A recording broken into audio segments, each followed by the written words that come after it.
Okay အားလုံးပဲမင်္ဂလာပါကျွန်တော်ဒီနေ့ပြောပြပေးသွားမယ်သင်ခန်းစာကတော့ကျွန်တော်တို့အဲ့ကျစပြီးတော့အသုံးပြုရလူတွေအတွက်ကျွန်တော်အခြေခံသင်ခန်းစာတစ်ခုဖြစ်တဲ့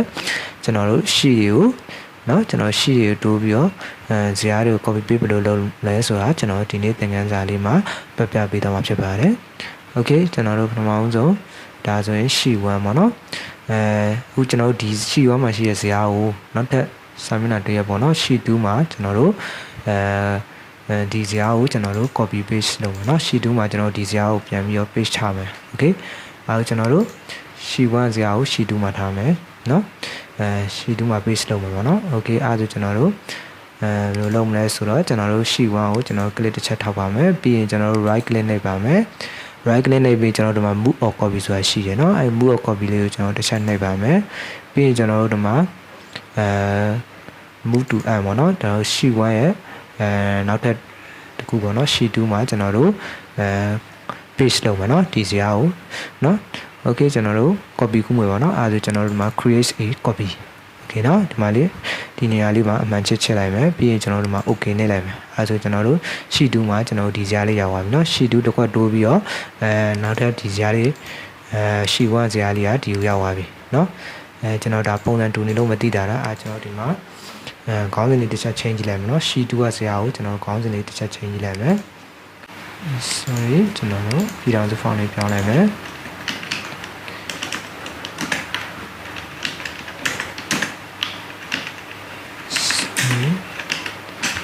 ပြည်ထောင်စု font လေးပြောင်းလိုက်မယ်ကျွန်တော်အဲဟိုကျွန်တော်တို့ခေါင်းစဉ်လေးကိုနာမည် change လိုက်မယ်နော်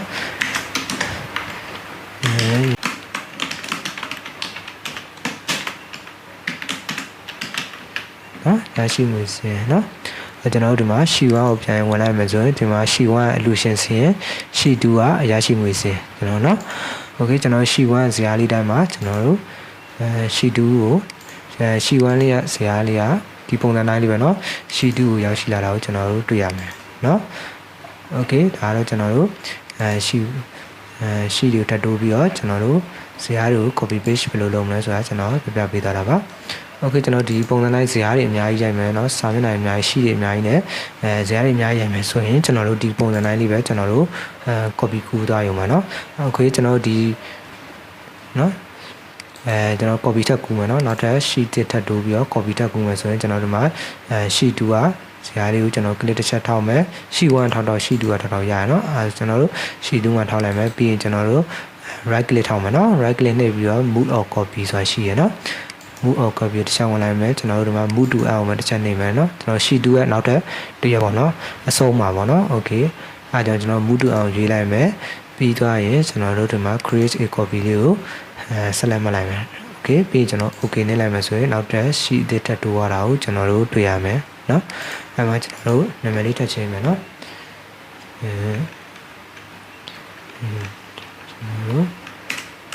ရှိမှပဲထားလိုက်မယ်เนาะ okay เนาะအဲဒါကျွန်တော်တို့ဒီမှာရှီ1ကအလူရှင်စင်ရရှီ2မှာရရှိငွေစင်ရဒီမှာเนาะရရှိငွေပေါ့เนาะ okay ဒါတော့ကျွန်တော်တို့မြင်တာအောင်လို့ကျွန်တော်ခေါင်းစဉ်လေးchange ကြည့်လိုက်တာပေါ့เนาะ okay အဲကျွန်တော်တို့ဒီတိုင်းပဲဒီဇာတ်ကြီးကပုံစံတူတူပဲဆိုရင်တော့ကျွန်တော်တို့ဒီတိုင်းပဲရှီလေးထပ်တိုးပြီးတော့ကျွန်တော်တို့ဒီနေရာလေးတွေမှာနာမည်လေးတွေတန်ဖိုးလေးလိုက်ချိန်နိုင်ရုံပဲပေါ့เนาะ okay ကျွန်တော်တို့နောက်တစ်ခုကဒီရှိကိုကျွန်တော်တို့ name လေးလည်းတတ်မှတ်လို့ရတယ်เนาะname လေးတတ်မှတ်မယ်ဆိုရင်နာမည်တတ်မှတ်ပါเนาะကျွန်တော်ရှိ1လေးကိုနာမည်တတ်မှတ်မယ်ဆိုရင်ကျွန်တော် right click ပဲနှိပ်မယ်เนาะ right click နှိပ်ပြီးကျွန်တော် rename ဆိုတာရှိတယ်ပြီးရင်ကျွန်တော်ဒီညာလေးမှာမြန်မာစာလည်းတတ်မှတ်လို့ရတယ်เนาะအင်္ဂလိပ်စာလည်းတတ်မှတ်လို့ရတယ်เนาะကျွန်တော်အင်္ဂလိပ်စာပဲတတ်မှတ်လိုက်မယ် okay sorry เนาะpage 3ပေါ့เนาะokay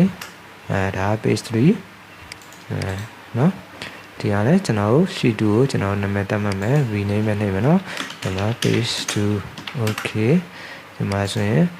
ဒီမှာ click တစ်ချက်ထောက်မယ်ပြီးရင်ကျွန်တော်တို့ rename ကိုနှိပ်မယ်ဒီမှာ page 1 okay เนาะဒီလိုနာမည်လေးလည်းချိန်လို့ရတယ်เนาะနောက်ပြီးတော့ကျွန်တော်တို့ဒီဟာလေးတွေကိုဒီ sheet လေးမှာကျွန်တော် sheet လေးတွေမှာအရောင်လေးလည်းထည့်လို့ရတယ်เนาะ okay ကျွန်တော်တို့မှာရှိရအရောင်ထည့်မယ်ဆိုရင်လည်းကျွန်တော်တို့မှာเนาะ right click ပဲနှိပ်မယ်ပြီးရင်ကျွန်တော်မှာ tag color ရှိရเนาะ ပြင်မှာအရောင်လေးလည်းထည့်လို့ရကျွန်တော်ဒီမှာအဝါရောင်လေးထည့်ချင်တယ်ဆိုအဝါရောင်နော်အဝါရောင်လေးပြောင်းသွားပြီနော်ပြီးရင်ကျွန်တော်ဒီမှာ page 2ကိုနီရောင်လေးထည့်ချင်တယ်ဆိုရင်လည်းနီရောင်ပေါ့နော်ဒီမှာနီရောင်လေးနော် okay နီရောင်လေးပြောင်းသွားပြီကျွန်တော် page 3ကိုကျွန်တော်တို့ဒီမှာအစမ်းရောင်လေးထည့်ချင်တယ်ဆိုလည်းအစမ်းရောင်ပေါ့နော် okay ရောင်လေးလည်းကျွန်တော်ထည့်ပြီးတော့တတ်မှတ်လို့ရတယ်ပေါ့နော် okay အရောင်လေးနဲ့ခွဲခြားလို့ရတယ်ပေါ့နော် okay ဒါတော့ကျွန်တော်ရှိတွေကိုတိုးပြီးတော့ဇာတ်တွေကိုကျွန်တော်ဘယ်လို copy paste လုပ်မလဲဆိုတာကျွန်တော်ပြပြပေးထားတာပါနောက်တစ်ခုကတော့ကျွန်တော်တို့ဒီ sheet 1နဲ့မှာပဲเนาะဒီ page 1နဲ့မှာပဲကျွန်တော်တို့နောက်ထပ်ဒီဇာတ်ကိုကျွန်တော်တို့ဒီဇာတ်အတိုင်းပဲကျွန်တော်တို့ဒီအောက်မှာဇာတ်လေးတစ်ခုထပ်ပြီးတော့လိုချင်တယ်ပေါ့နော်ဒါကတော့ကျွန်တော်ဒီ page 1နဲ့မှာပဲเนาะsheet 1ပဲပေါ့နော်နာမည်မချဲရသေးဘူးဆိုတော့ sheet 1ပေါ့နော်ကျွန်တော်ဒီ sheet 1နဲ့မှာပဲလိုချင်တယ်ဒီ sheet 2က copy မကူဘဲတော့ကျွန်တော်ဒီ sheet 1မှာပဲဒီဇာတ်ကိုအောက်ကနေထပ်ပြီးတော့ copy ကူးချင်တယ်ဆိုလို့ရတယ်เนาะအဲဒါကျွန်တော်ဘယ်လိုလုပ်မလဲဆိုတော့ okay ကျွန်တော်ဒီမှာ copy ကူးမယ်ဆိုရင်ကျွန်တော်ဒီကနေစမယ်เนาะအဲဒီစမယ်ကျွန်တော်ဒီမှာ click တစ်ချက်ထောက်မယ်ပြီးရင် sheet ကိုဖိထားမယ်ပြီးရင်ကျွန်တော်ဒီအဆုံးလေးမှာ click တစ်ချက်ထောက်မယ်เนาะဒီဇာတ်အဆုံးနဲ့ဒီပေါ့เนาะဒါဆိုဆက်လက်ဝင်သွားပြီပြီးရင်ကျွန်တော် control C ကိုနှိပ်မယ်ပြီးရင်ကျွန်တော်ဒီနေရာလေးမှာဒီနေရာလေးကနေစပြီးတော့ချမယ်ဆိုရင်ဒီနေရာလေးမှာပေးချမယ်ပေါ့နော်အဲဒါကျွန်တော်ဒီနေရာလေးမှာ click တစ်ချက်ထောက်လိုက်ပါမယ်ပြီးရင်ကျွန်တော် control V ကိုနှိပ်လိုက်မယ်ဆိုရင်เนาะဒီဇာတ်တိုင်းလေးပဲဒီအောက်မှာရောက်ရှိလာပြီပေါ့နော် okay ရမယ်နော်နောက်တစ်ခုကကျွန်တော်ဒီပြောချင်တာကဒီထဲကစာသားလေးမလိုချင်တော့ဘူးเนาะ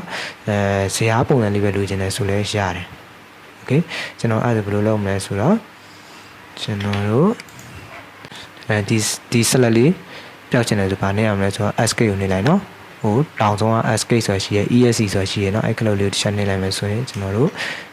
select ဝင်တာပျောက်သွားပြီเนาะ okay ကျွန်တော်ဒီစာသားတွေမပါခြင်းဘူးဇာတ်ပုံစံလေးပဲလိုချင်တယ်ဆိုရင်ကျွန်တော်တို့ပထမဆုံး okay ကျွန်တော်ဒါပဲဒီတိုင်းပဲเนาะကျွန်တော်ဒီကနေစမယ်ဆိုဒီမှာ click တစ်ချက်ထောက်မယ်ပြီးရင်ဒီအဆုံးမှာclick တစ်ချက်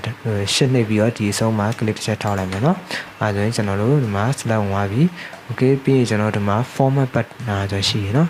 format painter ပေါ့เนาะအဲဒီရှိတဲ့အားလေးကိုကျွန်တော် click တစ်ချက်ထောက်လိုက်မယ်အဲဆိုရင်ဒီမှာ select လေးဝင်သွားပြီပြီးရင်ကျွန်တော်ဒီနေရာလေးမှာ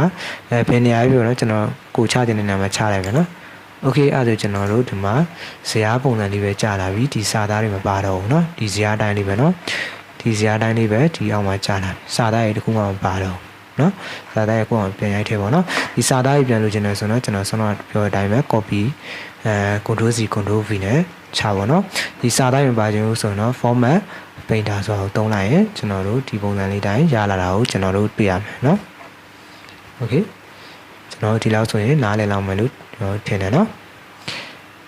okay ကျွန်တော်တို့ဒီမှာလည်းရှိရเนาะကျွန်တော်ပြောတာဒီနေ့ရှိအကြောင်းလည်းပါတယ်ဇာတ်တွေကို copy paste လုပ်လုပ်မလဲဆိုတာကိုကျွန်တော်ဒီနေ့ပြပြပေးထားတာပါ okay ရှိတွေကိုကျွန်တော်ဒီမှာလည်းထပ်တိုးလို့ရတယ်เนาะအပေါင်းလေးကိုနှိပ်လိုက်မယ်ဆိုရင်ဒီမှာ new sheet ဆိုတာလေးပေါ်လာပြီเนาะဒီမှာမြင်မယ်เนาะအပေါင်းလေးကိုနှိပ်လိုက်မယ်ဆိုရင်လည်းကျွန်တော်တို့ရှိတွေအများကြီးထပ်တိုးလို့ရတယ်ပေါ့เนาะဒီမှာရှိတွေအများကြီးထပ်တိုးလာတော့ကျွန်တော်တို့တွေ့ရမယ်เนาะကျွန်တော်ပြန်ဖြတ်ချင်တယ်ဆိုရင်ဒီ sheet နှစ်ခုကို select ပေးလိုက်ပါပြီးရင်ကျွန်တော် right click လေးပါdelete ယူနေတယ်မှာဆိုရင်ပြတ်သွားပြီပေါ့နော်ဟုတ်နော်ရှိရထပ်တိုးလို့ရတယ်နော်အပေါင်းလေးကိုနေပါအပေါင်းလေးကိုနေပါအပေါင်းလေးကိုနေပါအဲဒါကျွန်တော်ရှိရအများကြီးထပ်တိုးပါပြီနော်မလို့ကျွန်တော်ဆိုရင်ကျွန်တော်တို့မလို့ကျွန်တော်ဟာကိုဆက်လက်မှတ်မှာနော်ဒီမှာ click တစ်ချက်ထောက်မယ်ရှိနိုင်နေရှိစစ်တီကိုကျွန်တော်ဖြတ်မယ်ဆိုရင်ရှိနိုင်မှာ click တစ်ချက်ထောက်မယ်ရှိစစ်မှာရှစ်ကိုဖိပြီးတော့ရှိစစ်မှာ click တစ်ချက်ထောက်မယ်အဲဒါဆက်လက်ဝင်သွားပြီပြီးရင်ကျွန်တော် right click နေမယ်ပြီးရင်ကျွန်တော်တို့ delete ကိုနေလိုက်မယ်အဲဆိုရင်ရှိရပြန်ပြတ်သွားပြီ okay အဲကျွန်တော်လုပ်ထားတဲ့မှာရှိ1ရှိ2ရှိ3ကျွန်တော်เนาะအဲရှိ2ကိုကျွန်တော်နာမည်ချင်းလိုက်တော့ page 1 page 2 page 3ဖြစ်သွားတယ် okay နားလည်မယ်เนาะ okay ဒီလောက်ဆိုတော့တော်တော်လေးကိုနားလည်သွားမယ်လို့ကျွန်တော်ထင်ပါတယ်เนาะ okay ဒါတော့ကျွန်တော်တို့exam မှာเนาะကျွန်တော်ရှိတွေကိုတိုးပြီးတော့ဇာတ်တွေကို copy paste ဘယ်လိုလုပ်မလဲဆိုတာကျွန်တော်ဒီနေ့သင်ခန်းစာလေးမှာပြပြပေးထားတာဖြစ်ပါတယ် okay နောက်ထပ်